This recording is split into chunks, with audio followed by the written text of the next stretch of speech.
जब एक northern Duke को अपनी असली आइडेंटिटी के बारे में पता चल रहा था कि वो नॉर्दर्न ड्यूक है, तो दूसरा नॉर्दर्न ड्यूक उस वक्त नाइट आउट को एंजॉय कर रहा था। और तब हमें फ्लोरिया की नाइट मार्केट दिखाई जाती है जहाँ बहुत ज़्यादा रश था। और हमारा यूजीन वो तो लोगों से टकरा रहा था। वो कहता है, लेडी आप थोड़ा स्लो चल लेना। और तब हमें हमारी हीरोइन दिखा जाती है जिसके बाल बहुत ज़्यादा प्यारे लग रहे थे और उसने गर्मी वाले कपड़े पहन लिए थे। वो कहती है, ओ नॉर्दर्न बॉस जल्दी चलें, हमें जल्दी करनी होगी। और वो तो बहुत ज़्यादा एक्साइटेड थी। वो कहता है, क्या सच में तुम इतनी एक्साइटेड हो? वो कहती है, हाँ हाँ, यहाँ कितना मज़ा आ रहा है। ये नाइट मार्केट तो बिल्कुल ड्रीम समर वेकेशन की तरह लग रही है। यहाँ तो बहुत ज़्यादा अच्छी चीज़ें हैं और मुझे तो अपनी ड्रेस भी बहुत ज़्यादा पसंद आई है। ये कितनी लाइट और कंफर्टेबल है और कितनी ज़्यादा खूबसूरत है। तो वो उसको मुस्कुरा कर देख रहा था। वो कहती है, ओ नॉर्दर्न बॉस आपको ये गर्मी नहीं लग रही इसमें? तो आप कुछ कंफर्टेबल क्यों नहीं पहन लेते? वो कहता है, नहीं नहीं मैं ठीक हूँ। वो कहती है, अच्छा ठीक है, जो भी है हमें वहाँ जाना होगा, वहाँ देखिए कितना रश है। तो वो वहाँ चली जाती है। तो पीछे वो वहाँ खड़ा था। वो कहता है, ये कितनी ज़्यादा केओटिक है। और तब वो कहती है, बॉस जल्दी चले, वो शुरू होने वाला है। वो कहता है, ठीक है, जब तक मैं इसके साथ हूँ मुझे मसला तो होगा, लेकिन खैर। तो वो कहता है, क्या क्या स्टार्ट होने वाला है? तो हमारी उन कहती है, ओ वो देखे ना। और तब वहाँ पे पपेट शो चल रहा था। तो वहाँ पे कोई कहता है, आज मैं आप लोगों को जो कहानी बताऊंगा वो है the legend of Asha the great dragon. और बहुत अरसे पहले की बात है जब हर तरफ इवल मॉन्स्टर्स थे। तब आशा जो कि एक ड्रैगन था वो इंसानों को प्रोटेक्ट करना चाहता था। इसलिए उसने अपने दोस्त कुकस के साथ मिलकर ह्यूमंस के लिए लैंड क्रिएट की। और तब उसने इंसानों को टोकन ऑफ कॉन्फिडेंट दिया ताकि उनकी विशेस उनको ग्रांट किया जा सके। और वो कुकस और ड्रैगन की तरफ से एक सिंबल था कि वो इंसानों की साइड पर है। तो हमारी टीम कहती है, वाओ ये तो लीजेंड ऑफ फैरजा है ना, लेकिन मुझे लगा था यहाँ कोई डिफरेंस होंगे। तो यूजन कहता है, फ्लोरिया आइलैंड ये भी एशिया कॉन्टिनेंट का पार्ट ही है, इसलिए यहाँ पर थोड़ी सी अलग है स्टोरी, लेकिन जहाँ मैं था वहाँ पे ये स्टोरी बिल्कुल सेम थी। तो हमारी टीम कहती है, क्या आप तो फैरजा कॉन्टिनेंट से नहीं है? लेकिन नॉर्दर्न बॉस आप तो फैरजा एम्पायर से है ना, आपने ये क्यों कहा मैं जहाँ से हूँ वहाँ तो ये स्टोरी मुख्तलिफ है? तो वो कहता है, ओ नो, मेरे मुंह से निकल गया। तो वो बात संभालते हुए कहता है, मैं किसी और जगह भरा हुआ था, तो हमें जल्दी चलना होगा वरना ये जल्दी खत्म हो जाएगी। तो हमें आगे देखना होगा, बड़ी सारी चीज़ें हैं। तो हमारी उन कहती है, वाह कितना इंटरेस्टिंग है ना। टोकल ऑफ कॉन्विनेंट एक फ्लावर था जैसा मेरे बालों में है, लेकिन हमारे लिए तो ये तलवार थी। तो यूजीन वो आगे चल रहा था। वो कहता है, क्या क्या मैंने स्लिप ऑफ टंग यूज़ किया? क्या मेरी जुबान फिसल गई थी? लेकिन मैं टोमा र्यूकन हूँ, यूजीन विनर नहीं। मैं सर्वन एम्पायर का प्रिंस नहीं हूँ, इसके सामने तो मैं सिर्फ टोमा र्यूकन हूँ, एक बिजनेसमैन। और मैंने हमेशा स्ट्रिक्ट स्पेल यूज़ किया है ताकि मेरी आइडेंटिटी किसी को पता न चले, हालांकि नींद में भी नहीं। लेकिन अभी क्यों, इसके साथ अभी क्यों, मैंने अपनी जुबान क्यों फिसलाई? और तब वो वहाँ से जा रहे थे आगे। तो हमारी हिरन कहीं रुकती है। वो कहती है, क्या यहाँ पे क्या हो रहा है? क्या वहाँ पे कोई फाइट हो रही है? तो वो कहता है, नहीं नहीं ये फाइट नहीं हो रही, ये तो टूर्नामेंट हो रहा है, मार्शल टूर्नामेंट। और हमारी हीरोइन कहती है, वाह एक मार्शल टूर्नामेंट, ये तो बहुत ज़्यादा एक्साइटेड लग रहा है। और वहाँ रूल्स थे कि कोई वेपन या रोन यूज़ नहीं होगा और सिर्फ हैंड टू हैंड कॉम्बाट होगी।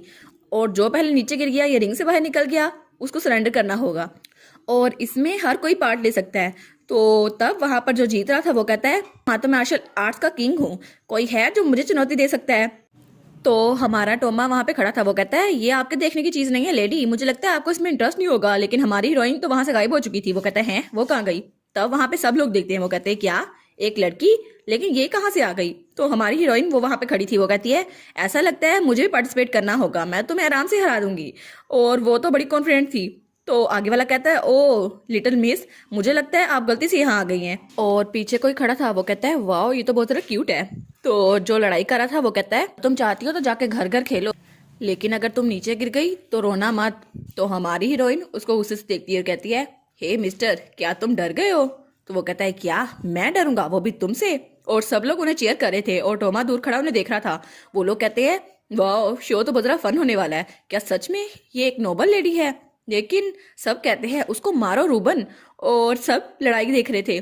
और तब रूबन हमारी हीरोइन को मारने के लिए आगे बढ़ता है, लेकिन हमारी हीरोइन उसे डॉज कर देती है और वो पीछे होती है और तब स्माइल करती है और उसे एक मुक्का मारती है और वो बहुत दूर होकर पीछे होता है। तो सब लोग कहते हैं, क्या हो रहा है रूबन, क्या तुम उसे टच भी नहीं कर पा रहे? उसे हराओगे कैसे? क्या तुम एक छोटी सी लड़की को भी हरा नहीं पा रहे? तुम आखिर क्या कर सकते हो? तो रूबन सोचता है, ये इडियट्स, इनको पता नहीं है, ये खुद को रोक रही है, ये जानबूझ के मुझ पे हमला नहीं कर रही, वरना ये तो मुझे अभी हरा सकती है। आखिर इसकी छोटी सी बॉडी में इतनी ताकत आई कहाँ से? क्या ये मॉन्स्टर है? और तब हमारी हीरोइन सोच रही होती है, वाह ये तो बड़ा मजेदार है, यहाँ तो कोई रिस्क भी नहीं है, मैं किसी को बैडली डैमेज भी नहीं करूंगी क्योंकि ये सिर्फ एक गेम है और मैं तो ऑडियंस के लिए बहुत ज़्यादा पोलाइट भी नहीं हूँ। वैसे भी बड़ा मज़ा आने वाला है और मैंने अपने दिल खोल के लड़ाई कभी नहीं की। लेकिन सब लोग रूबन को कह रहे थे तुम एक लड़की से हारने वाले हो, एक कमज़ोर लड़की से, और हमारी बेट के बारे में क्या, हम लोग हार जाएंगे। तो रूबन कहता है क्या तुम लोग मजाक कर रहे हो? और वो कहता है मेरा नाम है रूबन और मैं मार्शल आर्ट्स का किंग हूँ। और वो मुक्का मारने के लिए आगे बढ़ता है और हमारी हीरोइन उसको देख रही होती है, लेकिन तभी वो विंड रून यूज करता है और हमारी हीरोइन की तरफ हाथ बढ़ाता है।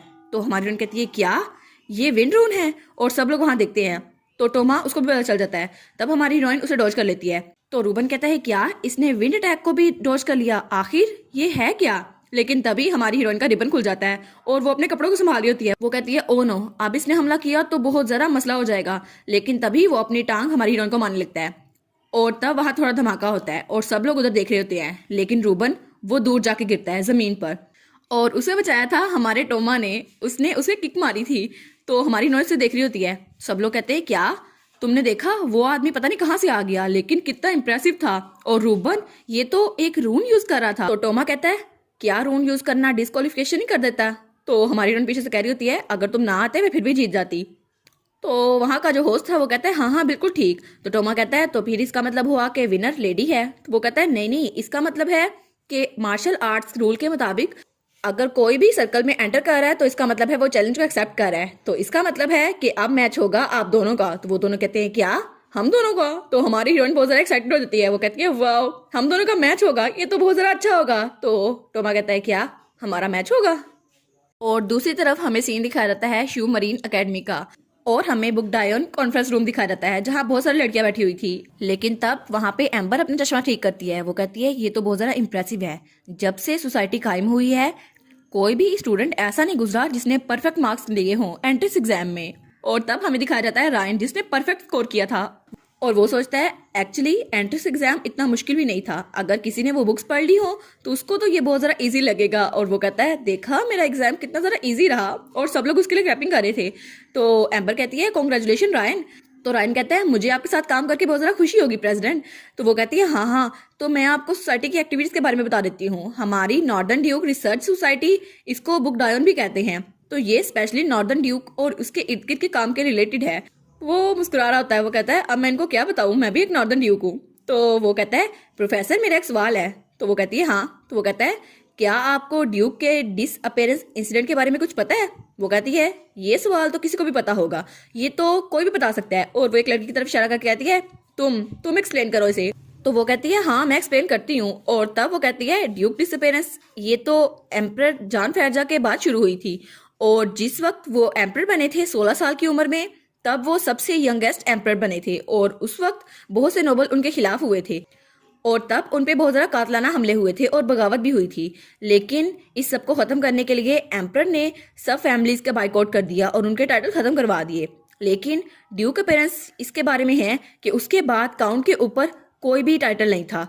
तो रायन कहता है ओ लेकिन मुझे पता चला था कि कुछ एक्सेप्शन भी मिली थी। तो वो कहती है हाँ हाँ, सिर्फ 2 फैमिलीज ऐसी हैं जिनके पास ड्यूक का टाइटल है, और पहली फैमिली है र्यूकन ड्यूक फैमिली जो एम्परर की माँ की साइड की थी और जहाँ एम्परर खुद एक लॉर्ड हैं, और दूसरी साइड पे ही बार्टियर ड्यूक फैमिली जो फेरजा एम्पायर में बनी गई है।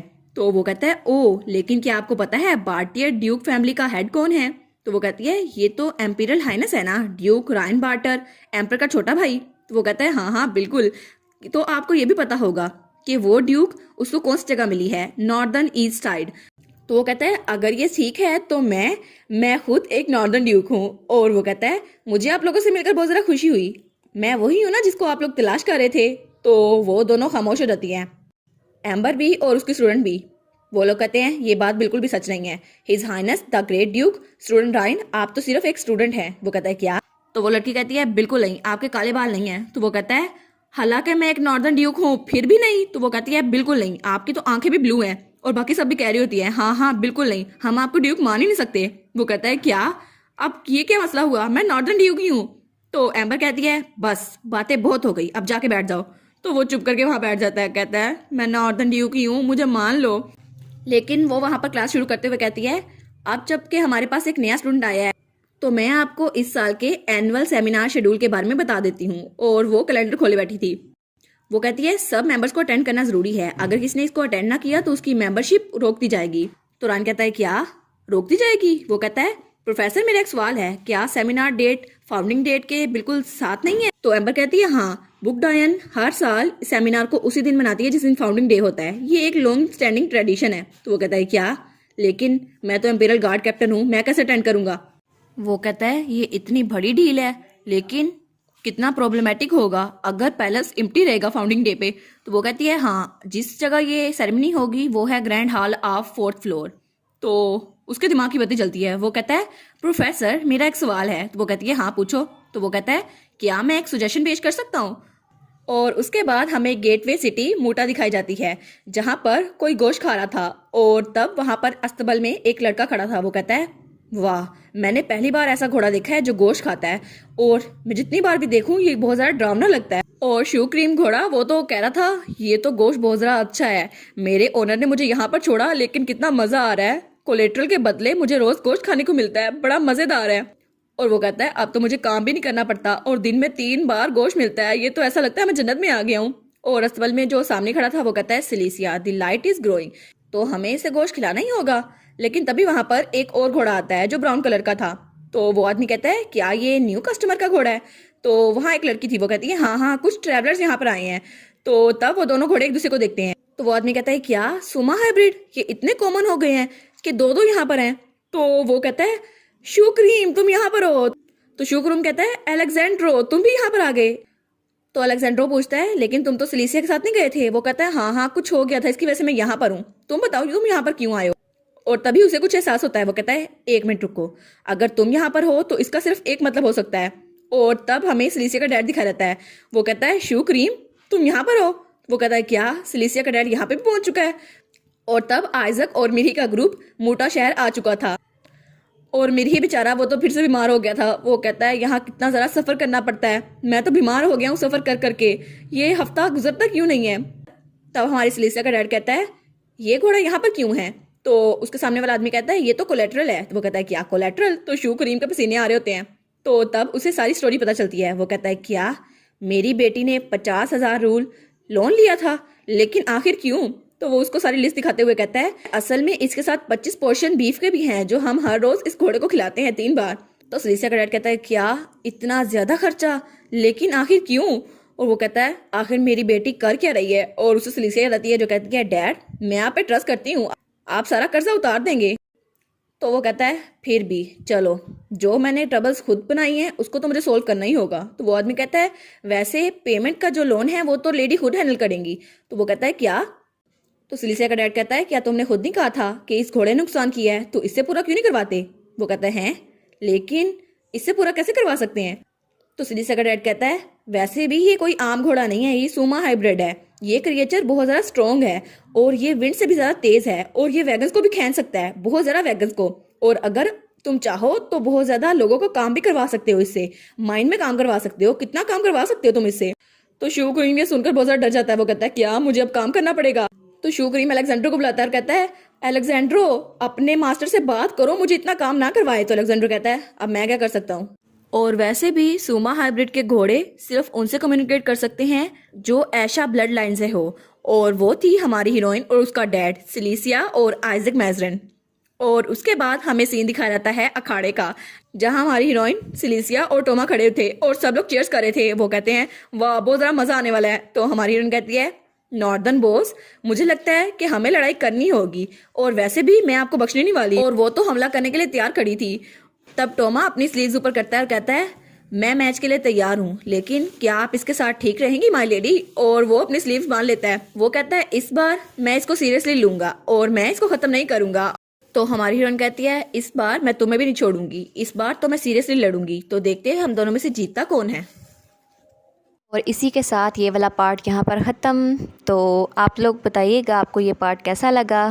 प्लीज़ लाइक करिएगा, कमेंट करिएगा और शेयर करिएगा। और जो न्यू व्यूवर्स हैं काइंडली वो चैनल को सब्सक्राइब कर दें।